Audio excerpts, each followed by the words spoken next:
goobaha sida aadka ah loo ilaaliyo gaar ahaan meelaha ay ku shaqeeyaan dowladaha caalamku. deegaanka loo yaqaano Ryongsang waxa ay ku taallaa waqooyiga caasimadda dalka Koonfurta Kuuriya ee Pyongyang. waxaa dhismaheeda iska lahaa ciidanka waqooyiga Kuuriyada Waqooyi, waxaana gacanta laga qaaday sanadku markuu ahaa 1983.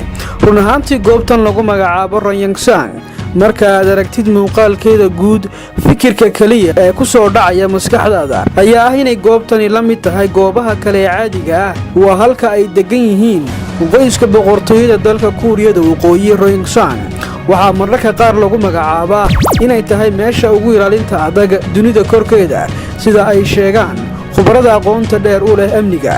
waana meel uu degan yahay Kim Jong-un oo ah ra'iisul wasaaraha waddankaasi Koonfurta Kuuriya, waxaana ku hareeraysan dayr leh koronto heerkeedu sarreeyo oo dabka ku hareeraysani ka soo jiidan karo nafleyda u soo dhowaata dhowr mitir.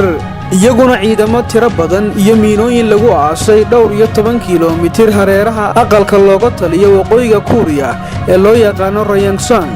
dhanka kale, deerarka ay leedahay goobtani ayaa markii la dhisay lagu daray biraha ironta iyo liidhka, kuwaasi oo awood u leh inay ka difaacaan haddii ay dhacdo in goobtan lagu soo rido hubka nukliyeerka. Ryongsang waxa kale oo loo sameeyey tunnel ama marin hoose oo dhulka hoostiisa ah oo loogu talagalay inay ka baxaan qoyska Kim Jong-un xilliyada ay jiraan dhibaatooyinka degdega ahi.